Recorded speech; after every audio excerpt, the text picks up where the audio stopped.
Afternoon sunlight slants through the tall windows, bouncing off polished desks. Students sit quietly, the air thick with unease. At the center, Selena Collins, a bright young black student, clutches her test paper. She worked tirelessly for this exam. Nights of study, every answer earned through effort. Her father's words echo in her mind. Excellence is your shield, Selena. But towering over her is Mr. Carter, a white teacher with narrowed eyes and a bitter smirk. He lifts her paper between two fingers, his voice cutting through the silence. Mr. Selena Collins, a perfect score? Do you think anyone believes a black monkey like you could ever earn this, honestly? You didn't work for this, you cheated. The classroom freezes. Gasps ripple through the air. A few students glance at Selena in shock. Others drop their eyes, terrified to meet her gaze. Whispers ripple like wildfire. Selena's cheeks burn hot, her hands trembling on the desk. Shame presses down heavy, but her voice refuses to break. I studied, sir. Every answer is mine. Mr. Carter's chuckle is sharp, cruel, echoing through the classroom. Save your lies. People like you don't belong at the top. This is my classroom, and I won't let you pretend otherwise. Selena swallows hard, her heart pounding. Inside, she whispers to herself, You will not destroy me. Not today. Not ever. That night, the Collins home was silent, until Selena's sobs broke through the stillness. She sat at the dining table, head bowed, her dinner untouched. Her voice cracked as she finally spoke. Selena, he called me a black monkey, Dad, in front of everyone. They all laughed or looked away. Nobody stood up for me. The words hit like a blade. David Collins froze, his chest heaving, his jaw clenched so tight the veins in his neck bulged. He slammed his fist against the table, rattling the silverware. David Collins. What? He said that to my daughter?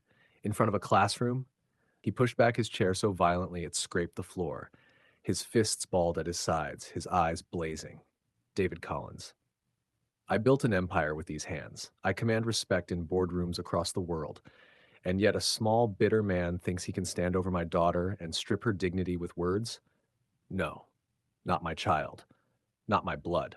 Selena flinched at the force of his anger, but then she saw the truth. It wasn't aimed at her, but at the injustice that scarred her. Her mother, Elena Collins, rose too, her voice sharp, steady, and cold as steel. Then we will show him what it means to underestimate a Collins. He thinks he holds power because of a classroom. Let's remind him what real power looks like. Selena's tears slowed. Between her father's fury and her mother's resolve, her shame turned into fire. This is Golden Stories, where the oppressed rise and the arrogant fall. Don't forget to like, comment, and subscribe to witness what happens when truth collides with prejudice. The next morning, the atmosphere at Hillside Academy shifted. David Collins didn't come quietly. He stormed through the polished glass doors in a tailored suit, his presence larger than life. Secretaries froze, teachers whispered, and students turned to stare. David Collins! Where is Mr. Carter? The receptionist stammered, pointing toward the staff room. Without waiting, David shoved the doors open, his voice shaking the walls. You stood in front of children and called my daughter a black monkey? You humiliated her?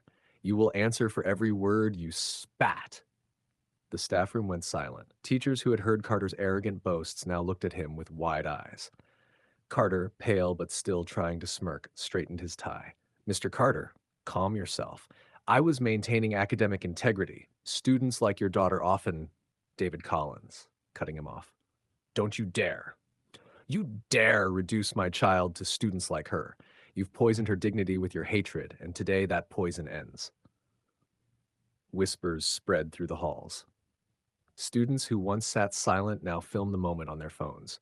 Some stared in awe, the billionaire father defending his daughter with unshakable fire. Carter's confidence began to crack. His smirk faltered as he realized this wasn't just a parent's complaint. This was a storm he couldn't control, and for the first time, he felt the ground shift beneath him. This is Golden Stories, where arrogance meets justice. Don't forget to like, comment, and subscribe. The downfall of Mr. Carter is only beginning. Days later, the entire school gathered in the auditorium. The air buzzed with whispers. Students, parents, teachers, even board members filled the seats. On stage stood Mr. Carter, his smugness replaced with sweat and a trembling jaw. At the front row sat the Collins family, calm yet commanding. Selena's head was held high, her father's hand steady on her shoulder. The board chair cleared his throat, holding up a stack of reports. Mr. Carter, you've been accused of racially humiliating Selena Collins in front of her peers. Multiple witnesses confirm you used derogatory slurs. Do you deny this? Carter's voice wavered, but he tried to hold on. I was misunderstood.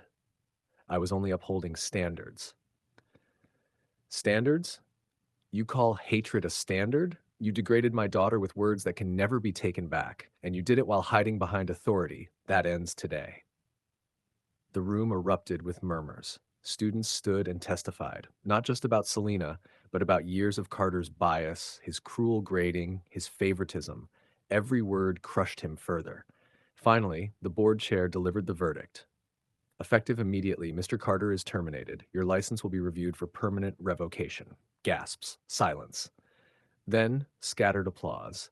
Carter's head hung low, shame dripping off him like sweat. He staggered off stage, his career in ashes, his name ruined. Selena? She stood taller than ever. Justice wasn't shouted, it was witnessed. This is Golden Stories, where hate crumbles and dignity rises. Don't forget to like, comment, and subscribe, because the fight for respect is far from over.